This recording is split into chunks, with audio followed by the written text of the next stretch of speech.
Hi moms, welcome back to my channel. My name is Shirley and I am a stay-at-home homeschooling mom to 5 kids, and I am a stepmom to 2 really great, wonderful kids. And that's actually a more recent thing that's happened in my life and in my life story. And I'm currently almost 20 weeks pregnant with what will be our 8th combined baby. So there's been a lot going on around here, and a lot of good stuff, a lot of hard stuff, but God has definitely been in it all. Today's chat is something that for the last 5 months, I have felt the Lord lay on my heart to share. And it's the story of our miscarriage that we had with the baby right before this one. And that miscarriage happened about 5 months ago, and I'm just now getting to a place where I feel like I could get through talking about it without like falling apart or being a hot mess. So I just wanted to share a little bit of that story and that journey for a couple reasons. The main reason being, there's a passage of scripture in the Bible that I truly love, especially as someone who most recently in life has walked through just a lot of hard things in the last several years. And that is to comfort others with the comfort that we've been given. And if you guys have been around my channel or watched it for any length of time, you know that my heart and my passion is to encourage moms. And so I feel like the area of miscarriage is one where so many women suffer silently, and they suffer quietly, and they suffer alone. Overall, I feel like it's something that, it isn't maybe talked about quite a bit. And so if you know, my heart and my passion is to encourage moms, and I thought, well, why would this be any different? And second, on a personal level, something about talking about it for me is actually therapeutic. The times that I've sat with other women who've experienced loss and miscarriage has been really healing for me. So talking about it is just healing for me. So here we are. And I wanted to start back at the beginning. In June of 2020, Dustin and I went to the courthouse and we privately got married. Now, we were going to have a public ceremony that we were already planning for in September. If you go back to some of our other videos, we kind of talk about and explain a little bit why we really felt like the timing in June was just right for us. There's so many personal reasons. There are just a lot of reasons why we made that decision, and looking back at it, we would make it 100 more times. It was definitely the right decision for us.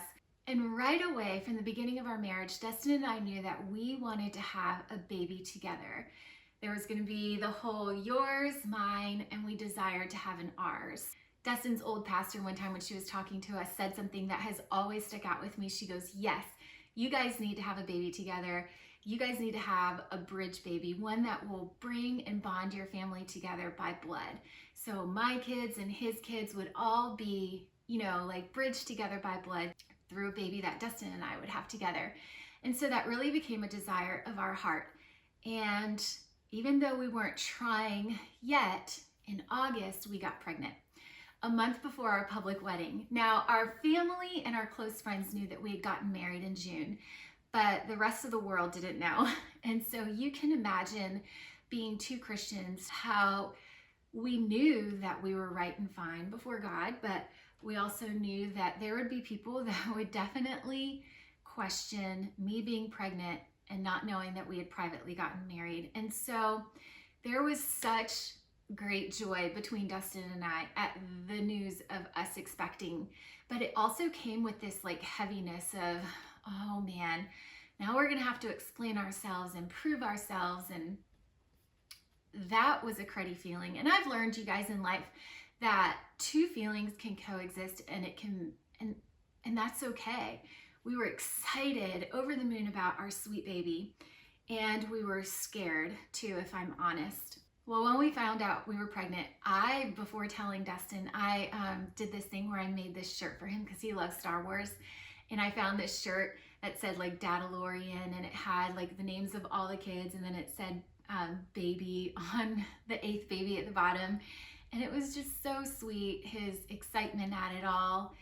And we even got together, we told my parents, we told his mom, her reaction. We bought this little onesie that had like arrows on it, because I've always, described my children as arrows. And just his parents' excitement at the news. was so fun to watch and see. And we even got family together for a special dinner where we went and took a picture and said, instead of saying cheese, we were like, Shirley's pregnant. And we were just ultimately so excited about this baby. So time marched on, and we told our close friends and family about the baby, but we didn't go public with it like on social media or anything. Well, September 18th comes, our wedding day. You could tell I was 8 weeks pregnant on our public wedding day, and I had like this little pooch. I was worried I might not fit into my dress, and the wedding went off great. It went off fine. It's really fun looking back at those pictures because I know that I was carrying our first little one during that time. Our wedding was on a Saturday.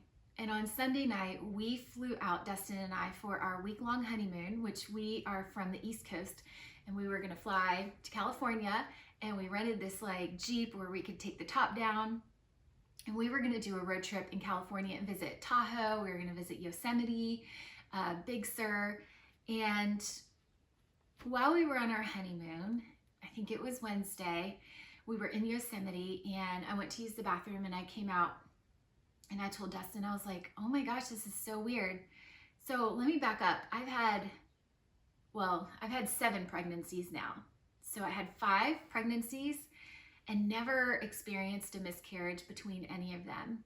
And so this was baby number 6, my 6th pregnancy. And so at that time, I was like, babe, in 6 pregnancies, I've never like experienced spotting or anything.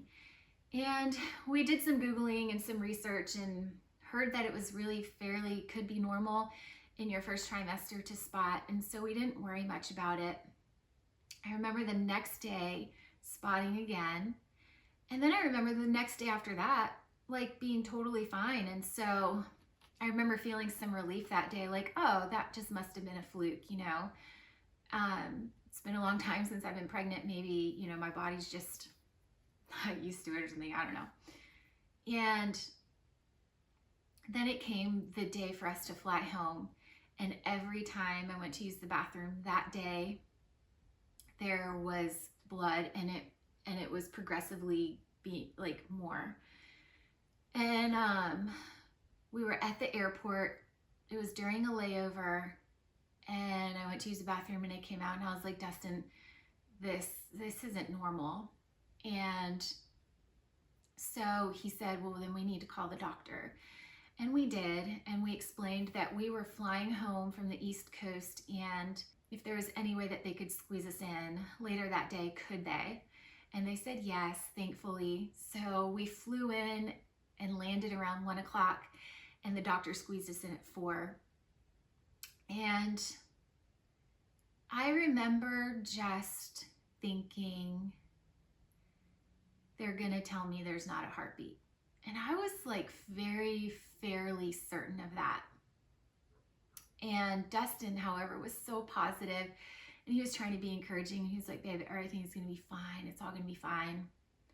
Well, we get to the doctor's office. We go back to the ultrasound room, and you know, the tech doesn't turn on the big TV at first. She just looks at the screen, and she starts the ultrasound, and I felt like I just knew right away, based on her quietness, what she was about to tell me. And I just remember, you know, Dustin standing next to me holding my hand, and I just remember the ultrasound tech saying, I'm gonna go just get the doctor.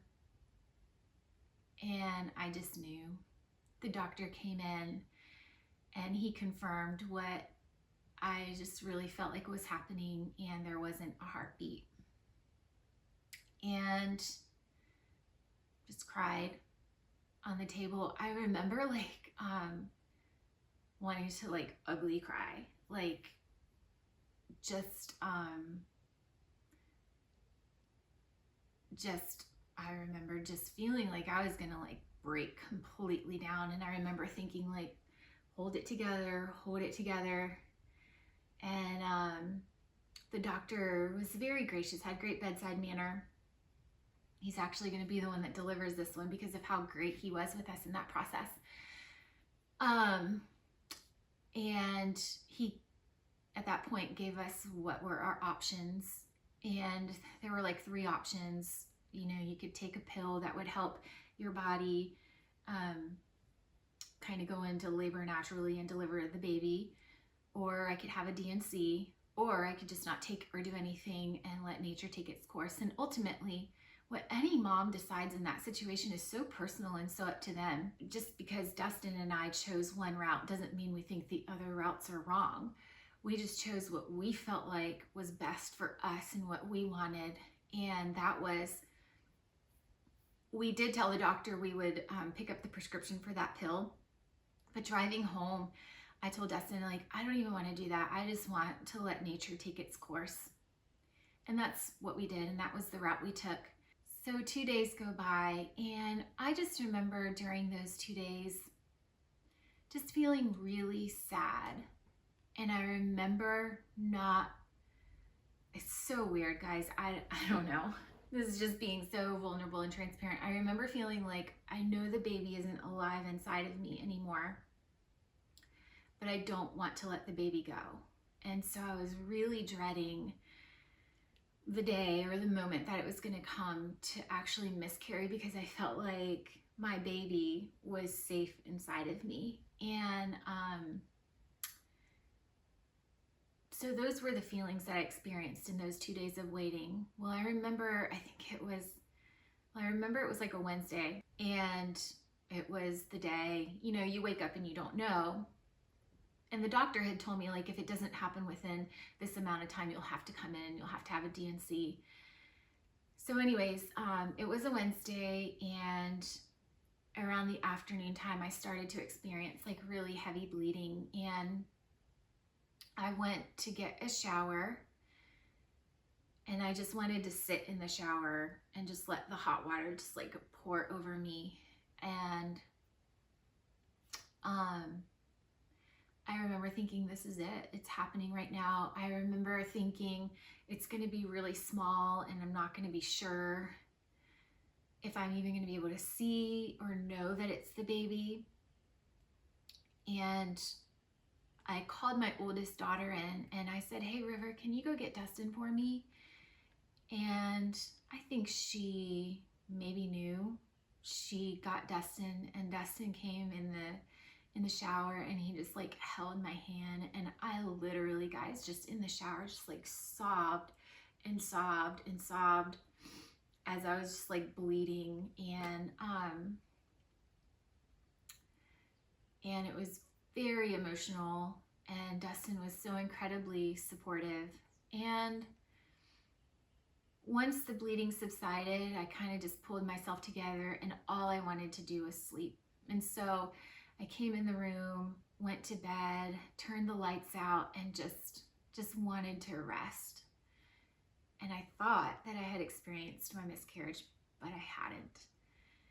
After sleeping for about 2 hours, I had to take some of my kids to youth group. I know, you know, being a mom just doesn't get put on hold sometimes. And so I got out of bed. I remember feeling so tired, and I remember like my back was really achy and crampy, and I just thought it was all a result, of course, of what I thought had happened. I take my kids to youth group. I come back home to sleep while they're at church, and then it was time to go pick them back up. And I started feeling a lot of cramping, and I remember thinking, well, that's just a result of what happened. Well, that whole drive home, as we were getting closer to the house, like 5 minutes out from the house, I was cramping a lot, and I couldn't wait to get home to like use the bathroom. As soon as we got home, I went straight to the bathroom, and that was when I experienced my miscarriage.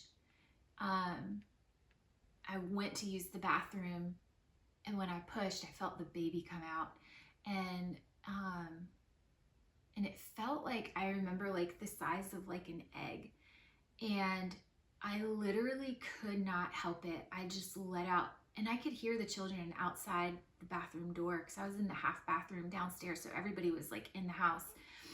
And I let out this like guttural scream, and normally in my right mind, I would be like, don't scare the children, like, but it was so like primitive, like so just, it was like a reflex. like if somebody hits your knee and like it kicks out. It was like there was no stopping that, and I let out this guttural scream, and Dustin came running into the bathroom, and he just held me. I'm sitting on the toilet, and he's just hugging me and holding me, and I am like sobbing and crying from like the depths of my soul. And this is the part that's kind of weird for me to maybe talk about, because it just requires so much transparency. But I felt like in that moment, I like lost my mind. Like I wasn't like in my right mind, because after just sobbing and sobbing and sobbing with Dustin holding me and supporting me, I like had this thought. I was like, I need him to get out, because I did not want to flush my baby down the toilet.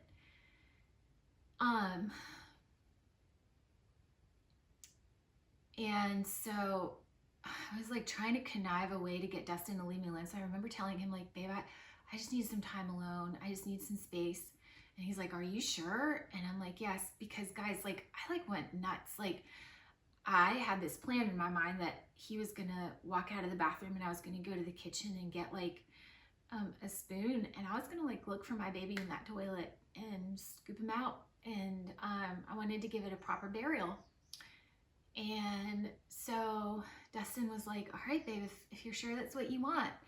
And he left and left me alone, and I like creeped out of the bathroom, and I went to the kitchen and found like this huge like serving spoon, and I literally went back and I went looking for my sweet little baby in the toilet. I was not gonna flush that baby down the toilet, and I like lost my mind because I could not find what I knew I had passed. And I just started sobbing again. And Dustin came back and he's like, what's going on? And like, there I am in the bathroom with this like spoon, and I'm like trying to dig through the toilet, and anyways, just completely fell apart.